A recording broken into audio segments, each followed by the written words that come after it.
G'day and welcome to the latest episode where today we're joined by Rob Freeman, the CEO of LaserBond, which is listed under the ticker LBL. We speak with Rob 6 months into his role, discussing what attracted him to the position with a background that makes him a natural fit for where this business is heading.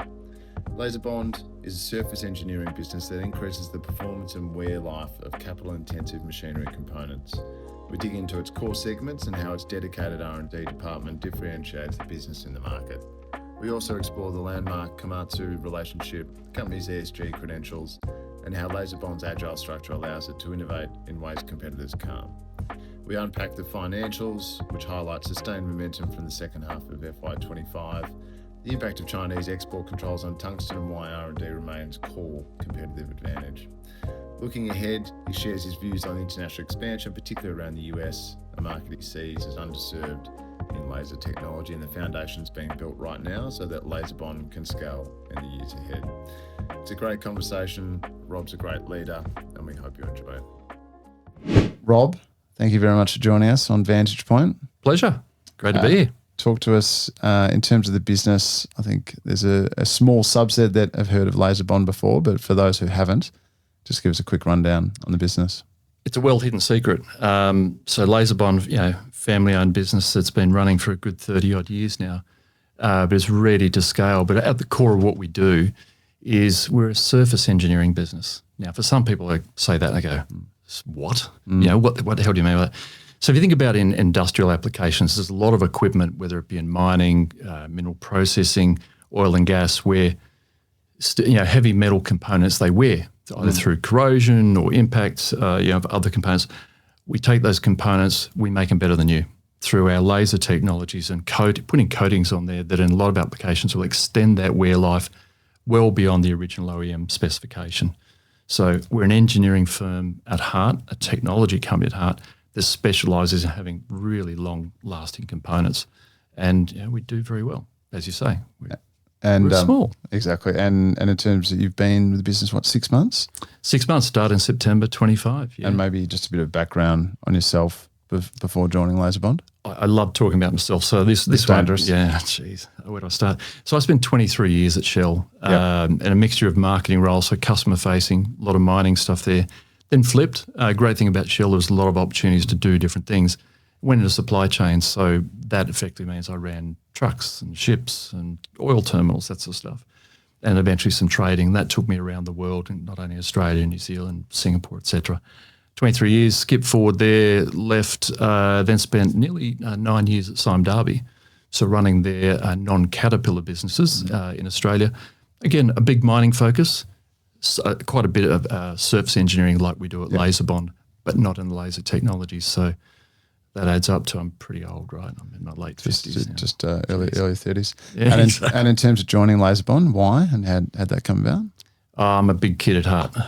So I met Wayne, who's the CEO and co-founder, back probably 2018 and 19. We were in the same industry. In fact, we were competitors, so there's a little bit of tension there, I guess, from time to time. I looked over the fence and saw some cool tech. Yeah, and I love technology. I just want to get my hands on it. So when I finished up at Sime Darby and was doing some consulting work, connected back with Wayne and Phil, the chair there, and I said, look, we're thinking about succession. Wayne was thinking about stepping down or sort of stepping out. I went, pick me. I'd love to have a crack at that. And we did. We came to arrangements. So here I am, 6 months in, loving playing with the tech and finding out what cool shit we can do to grow that. So. And what surprised you since joining the role, both good and bad in the first 6 months? I think in terms of the thing that surprised me the most was how good the technology is in one part. I kind of knew that, but then how quickly the business can innovate. So we're bringing a product to market soon. We've already announced it's called XClad. That development cycle was months, not years. That's crazy. If I was at Shell, that'd still be bloody some sort of incubator. Prototype, Oh, terrible. So that was really cool. So think about the agility in developing IP and keep renewing it is really cool. The things that I look at and go, more work to do. We've got to get better at being able to scale this business. So the systems and processes go, actually they're reliable, they're dependable, but how do we scale that? So what do we need to do differently? There is actually really good depth of capability in the people. So leadership is pretty solid. How many people in the business? So a bit under 200. Yep. Okay, so fair Yeah, the company size? I've got a core leadership team now that the longest serving member is 2 years, so very fresh. They've got experience across big companies and small, so they bring that worldly experience about what looks good and how do you take a business from where we are today to something much bigger. So we know what it takes. It's got some problems to solve along the way. And in terms of the segments, maybe if you could run us through those and just how they connect, or if there's a flywheel effect there at all. Yeah, 100%. So if you think about the core technology, the laser technology, there's an R&D department. We've got 4 people with PhDs in their names and engineers and stuff in there. They're small but very efficient teams. So they will develop the laser systems and the powder formulations and all of the techniques to get laser cladding working at the super premium end and at other points. They are really good at what they do, and that's what differentiates the market. That technology we then deploy into developing laser systems. So we'll take laser components from different manufacturers and build a system that can laser clad. So that will look like something the size of probably a double car garage with a big robot and a laser system and all these powders fitting and cladding components. That's really cool. So that R&D feeds into those cells, and now we're actually starting to sell those cells to other OEMs around the world. That in turn, we're more than an OEM, we then have those cells deployed into our facilities where we develop brand new products for OEMs. So we'll take a blank component, clad it with, say, a tungsten or a titanium carbide, make it better than just raw steel. So that's what we call our products division. The maintenance division is where we, in those same workshops, using that same technology, take a component that's worn, say, from a mining piece of machinery or a big industrial pump, and we reclad that to better than new. So that is the really cool part. So as you follow it through, that technology leads all the way through. And then the last piece is, when you're talking to customers, they're always saying, can I get this at a better price point? Can I get this at a bare wear property? And you go back to that circle of the R&D team. So give them that new challenge and filter that through our systems, our process and our workshops. And talk to us about the Komatsu relationship. Why are they using LaserBond? Why wouldn't they build something in-house? Oh, I think this is a really cool one where you've got a global OEM, first time they have done laser cladding outside of their home base in Japan, and they've chosen us. So you've got to say, well, why? There are plenty of people around the world who will sell you a laser system. In Australia, there's only one, which is us, which will sell you the system, the support, the formulations, the R&D that goes into that complete network with a long-term relationship to make sure that you get it right for what you need it to do. Even globally, if you look to some of the really good European manufacturers, there's very few people that can do that. So we've shown through our own systems internally and some that we've sold externally that complete package, the commitment to quality that you would expect from a large OEM like Komatsu. And so far they're delighted. We will deploy that system very soon. In fact, the construction's almost complete. We'll make sure the execution is flawless on that.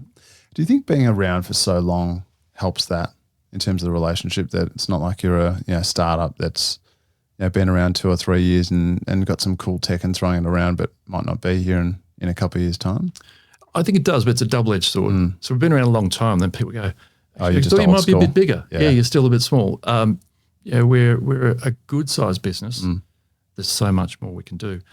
I think absolutely, if you look at our products division where we manufacture those components for a couple of OEMs, global OEMs, one of them's been with us for 30 years. The other one's been with us close to 20 years. That says a lot about the relationship. It says a lot about the quality of the products we do well. Obviously, you've got to be competitive. You've got to have a price point that's competitive in the market. But we know that in every relationship, sometimes there's a bit of friction, right? That has always been able to overcome because of that quality and that length of that relationship. So I think that it's a great point for us to talk to other customers and say, look, this is what we do well. This is what works. And we're interested in a long-term partnership, not just selling something at a price. Yeah, that makes sense. And in terms of the sort of sustainability side, ESG, it was all the buzz 3-4 years ago, and now it's on the nose. But in terms of from a corporate perspective or the importance, it's still well and truly there from the S in terms of sustainability. How much of a commercial tailwind do you see that as for the business? It varies certainly by customer. And there's some that certainly have got a page in the annual report that says we believe in this, and sometimes you got to call bullshit on that, right? So I'm more interested in the customers who are really serious about it. And when you find one of those, they really get the fact that take a component out of offshore drilling in the oil and gas sector. They have choices around that component, very high value component, where that gets refurbished or where that gets becomes scrap metal. By doing what we're doing and finding those sorts of customers where we can say, you know what, previously you may have had to scrap that because you didn't have the choice. We'll work with you and partner with you so that you can reuse it. They're delighted because if it was refurbished, it'd go back to, say, Singapore offshore. And there's all that freight miles that goes in there and the cost. And when you're looking at it, so there's absolutely a benefit in that application and many others. We say, I save money. So it's actually a cost benefit. It's not like that it ticks the box in terms of green and sustainable and it costs you more. It's both. Absolutely, there is applications and a lot of applications that we haven't yet explored. To be fair, there are some where you say the component might only be worth a few $1,000s, so it's not worth it economically. But where there's an economic repair and high value components, 100%. Yeah. And if we shift tack towards, talk to R&D, and the focus of that on the company, it's been somewhat of an investment phase over the past few years, on that side. Yeah. First of all, what was that on? I know that was before your time. And do you think we're on the other side of that in terms of the investing phase? Yeah, R&D is one of those things that's like it's hard to describe sometimes because it's a mixture of, there is assets. Like we've got some cool pieces of kit that measure things in the lab. That's clearly some capital expenditure, which there is really expensive and good kit there.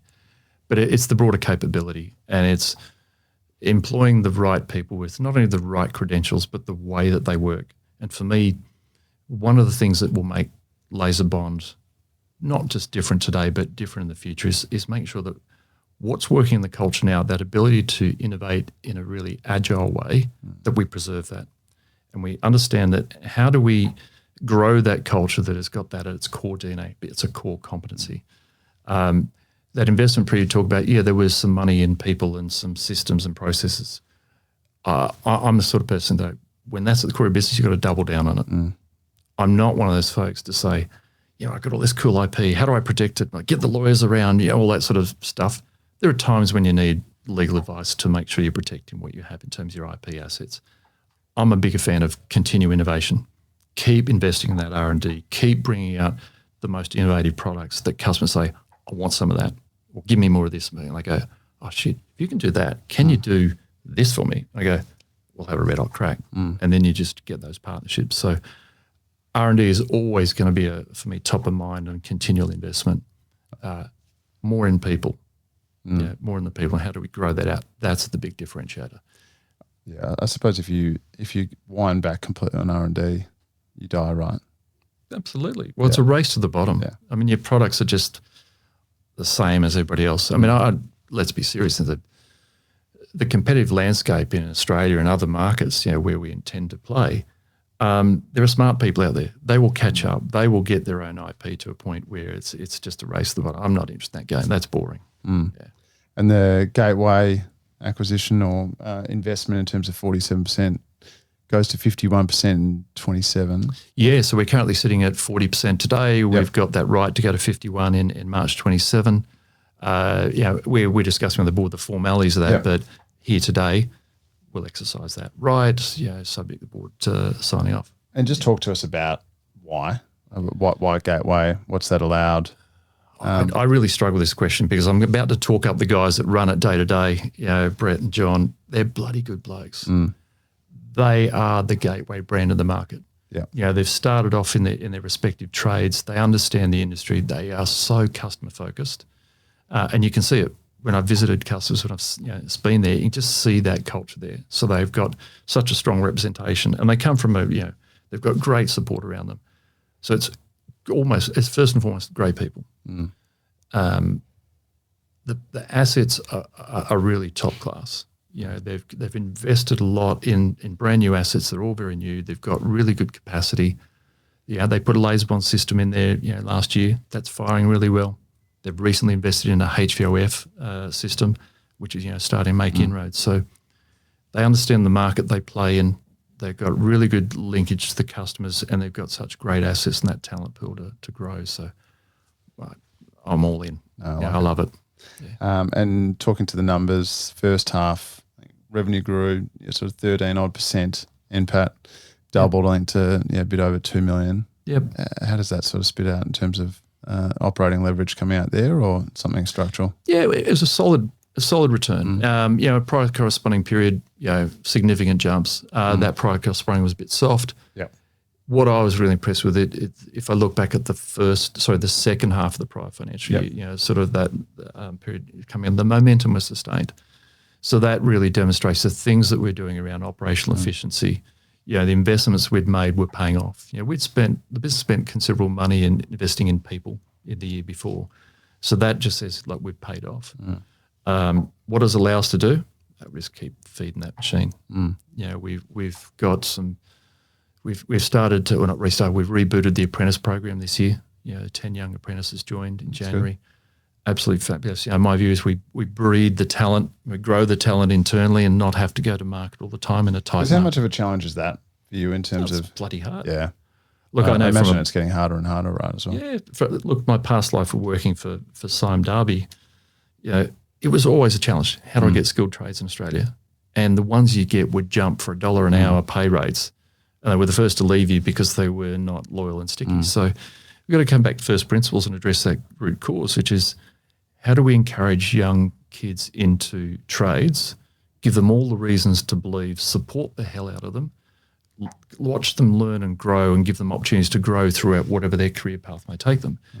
You follow that path through, and if as a responsible employee you do that, that problem will take care of itself to a degree over time. It is a long-term fix, though.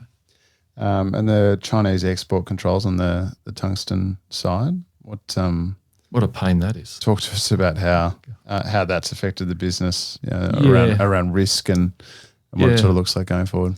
I think the first thing I'd say is, there is tungsten and tungsten. There's various grades of that, and we use the super premium end. And the biggest application for tungsten around the world is military or defence. So China has roughly 80% of the mining of tungsten, 90% of the processing. So they have a nice control on that market, and they've controlled it. Very simple strategy. We went long on inventory. So we were very quick to buy as much stock as we could. Our view was that price would keep going up and up, which it has done. It's ripped, hasn't it? It's gone from $90 a kilo a year or so, go to $250, $360. Today, it's $525. That's crazy. Obscene. Now, at some point, that prices you out of the components. So there's two strands to our strategy here. One, go long on inventory. And we have got the thick end of a year's worth of inventory on that super premium end, a couple of years on the next tier down. And we bought that at a price that has actually helped maintain the cost increase to our customers. Mind you, bloody tough conversation with the customers. And we've worked hard to get that through to them to not take advantage of it and not to lose too much margin. So we've seen a couple of percentage margin drop back on those products as we've got it right. That length of inventory we've got now gives us time. So we've got time now to say, well, what's the next coating that's a replacement in some applications? I think the tungsten issue is a moment in time, but that time span could be years rather than months. Yeah. So we're prepared for that eventuality. And in terms of sort of dependency on those constrained materials and metals, how do you sort of look at that from an R&D perspective? Well, I see it as an opportunity. So absolutely there is customers who just value that super premium end. And in some cases there is no substitute yet. However, our team in developing particularly this new product called XClad, that's achieving the wear properties of around about 90% of our super premium grade at a much more realistic price point and accessing materials that are more readily available. So there is a win-win. So we're busy developing now, what's the next replacement product that we can actually get closer and closer. Tungsten's still the ultimate material, and for some people that will be their preference.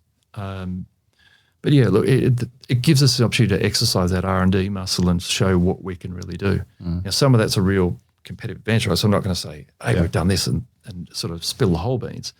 But absolutely we're going to stay in front of the competition. We're going to be leading that area. And one of the outputs of the R&D has been XClad. I did a little bit of research on it. There was a whole bunch of numbers and acronyms that made no sense to me whatsoever. So do you want me to bullshit you a few things and pretend? I can't do that because I'm not an engineer. I don't know. What for non-metallurgists out there, what does it actually unlock for existing customers or coatings? So if you talk to our customers, they want components that have exceedingly good wear properties or corrosion resistance properties. And obviously they're going to want it at a price point that's lower. so they can win in their chosen market. So the never-ending game for us is how do we achieve those properties at a reduced price point whilst making sure we can all earn some money. So XCloud brings a new level of performance at a price point that we haven't seen before. So that opens up opportunities to access new customers who might be using a legacy technology, thermal spray or even chrome plating. So it gives you an opportunity to go and talk to them about, hey, we can offer you something that's far superior at a price point you may not have considered achievable before. And for us then, it's we'll introduce that to the market, we'll look at new opportunities for it, but then how does that learning that we've developed feed into the next cycle? So for me, what's the next XCloud that we might drop into the future, and what markets does that open up? So if I look at the biggest opportunity in surface engineering, there's a lot of chrome plating done around the world. And look, chrome plating is a very cost-effective, very efficient process, but it uses hexavalent chrome, which is one of those nasty chemicals. So it's eventually people will move away gradually. I want to give them every reason to move away sooner, through compelling propositions that give them the attributes they want or even better at a price point that they go, it's a no-brainer. And in terms of sort of the market segment and whatnot, mining's a reasonable chunk of the revenue source. We talked about sort of first half softness and whatnot. The order book and pipeline looks pretty strong. How do you sort of correlate those two? Well, sometimes when one commodity or one customer group goes soft, all the good work you do at boosting up the others just masks the downside, right? That's business. That you just sort of suck it up and let. So absolutely, coal has been soft, and typically what happens when commodity price down, the miners will push out their maintenance strategies, defer maintenance spend. My optimism that will come back is slightly independent of the commodity price. You can only push maintenance out so far before things break. And we've seen these cycles in the past where eventually things break and you'll see that sort of blip come up. So I think that's not too far away. I don't expect to be a full recovery in the absence of higher commodity prices, but I do expect that little blip. But it does, sometimes a little bit bittersweet. I know the good work our sales team are doing, the cool stuff they bring in. It's like, I'd love to be able to share that on top of it. But it's business. Yeah, exactly.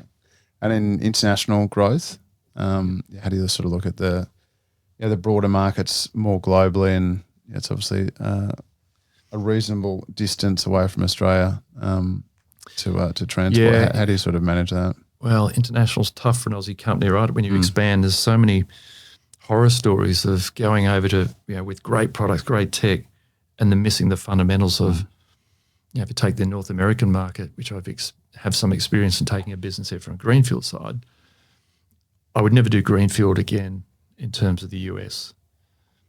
What you need in a country, particularly for Aussie-based company, you need a great management team locally. You need people you can trust that know your customers, that know the tax rules, the legal framework, all the cultural differences, all of that sort of stuff you need. And we can't be distracted as a leadership team being another market all the time because your home business will fail. So any sort of foray we might make in, say, the North American market or any others will be a beachhead has to have a business that's some sort of model where the people there know what they're doing and they've got tenure in the long term. So hypothetically, if we said we've got an acquisition on the go, you might say buy a 70, 80% stake. Tie that management team to that longer term earn out so that they're really invested and you've just got oversight and say, what can I layer in? The LaserBond's secret sauce, deploy a laser system into a business that doesn't have the capability. Give yourself a nice little pop in terms of the capability you bring to that market.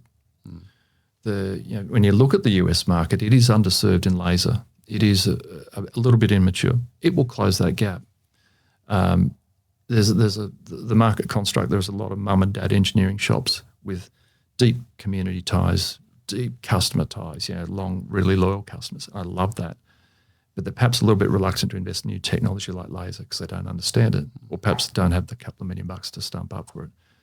I think that's a place for us in some way. So how we get there, how we win there is yet to be defined, but that's a market's attractive and it's a natural place for us to get to.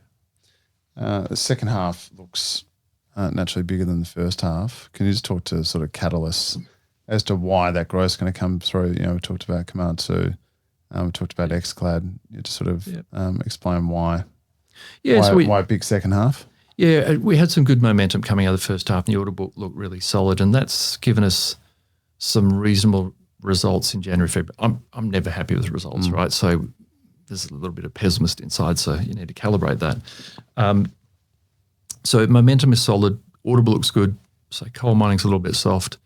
When you put that on the mix, as I look out sort of to the back end, whilst I'm not going to put numbers on it, of course, it gives us reason to believe that, some people in the market, they're sort of guiding as sort of, revenue numbers, thinking, they're kind of reasonable.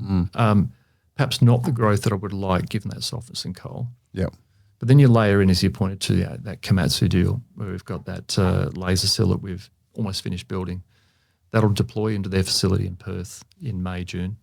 We'll get a nice little hit. It's a $2.4 million revenue. So that will come in and give us a bump that we didn't see in that first half. So naturally you get that sort of bump on top. I'm looking forward to a solid second half. I don't want is that a solid calibrated to your levels? Or? It's a solid calibrated to. I don't want to have unreasonable expectations. I think we've got some things we're doing internally to make sure the efficiency is right, but equally Mike, our COO, is looking at a lot of efficiency stuff, and him along with Peter, our CFO, doing some great work. The benefits and the saves we make there will reinvest to optimising processes, to put in some new systems. So that'll gear for growth in sort of the outer years. So the focus is deliver a result that's solid for this year. Make sure that we don't have the ups and downs, the volatility, so smooth that out as much as we can, and then gear up for the outer years. Now, you were consulting. You wanted a number from me, didn't you? No, definitely not, because that's going to get us both in trouble. You were consulting to LaserBond prior to coming in as CEO, so you had a little bit of a head start in terms of understanding where the business was and that sort of stuff. What have been the big changes that you've driven? It's only been 6 months, but that you tried to drive, or you're looking to drive internally, that from an investor's perspective you're probably not going to see, because everyone just looks at the results. There's kind of those beneath the hood things. I think that the things that I'm looking at, understand the customers and really what drives them is sort of, that's not driving it, but just for me it's like, I don't want to be as arrogant to say I know how their business works. Talking to the customers, I've spoken to many of them face to face and understand what drives them and what their aspirations are, where I can see an opportunity to partner with some of those customers in the long term, and now starting to put that back into, where do we need to invest? There's some simple things, well, not simple, but we will launch in April, mid-April, we'll launch a refreshed look on our brand. Same name, LaserBond. But it will have a modern look on it. We'll do a formal launch of the XClad product, which we've already announced and launched in some degree, but really just to signify that there is a difference. We have a different approach, and for people to think about us in a different way. What we'll also launch internally is an updated purpose statement. Why do we exist? I'm not going to share that today. I want staff to see that first. The values were refreshed as well. So I've spent quite some time, months, talking to staff about what do you like about LaserBond? What do you don't like? What are things that that inspire you? And they've fronted up in terms of 4 core values that we'll launch as well. And I think those foundations that we're building, along with the systems and processes that we're also sort of undertaking, allow us to be clear on what's our core competency and those capabilities. And then as we sort of build our strategy out on how we're going to win in the field that we're playing, or the game that we're playing, the other investments we need to make in terms of upskilling capability. And I'm not talking about massive capital investments. This will be a self-funded way we do it. So if I was to summarise, it's those foundations and that capability so we can really scale. And taking that shift from a reasonable sized, cool Aussie tech company to something that's globally scalable and ready to really exploit the technology. And what excites you most? Is it dominating on the product side and innovation and R&D, or is it share price? Look, for me, the share price is the outcome of the cool stuff that we do. We're busy at the moment working with our board and the executive team on actually what are we really good at? What's that core competency? And we've sort of nailed that down. I'm not going to share that publicly. How does that allow us to play a bigger game, and a game where we can win? Where are we advantaged? And I can see on a global scale there are things that we do that are actually pretty good, and they're touching world class, if not there. And there's some other things where we've got some big gaps in terms of our ability to execute. Turning that into a strategy, is easy, right? You can document all you like. Bringing that to life in a way that's globally scalable is going to take, a fair bit of effort. When we get that strategy right, and when we start to execute, and people see the sort of the jumps up in the performance in the outer years, and I'm putting acquisition to one side. This is purely the capability. The rest of it will take care of itself to a degree. Now, I'm not, you've got to be careful. We've got to be disciplined with our capital, right? We've got to make sure that wherever we invest, we've got the right mix, that we've got the right management capability to execute. But for me, I want people to say, right, the fundamentals are right. You've got a business that's actually exploiting that technology and taking to areas that we haven't taken it. And we've found some pathways that maybe expedite getting that path to new markets.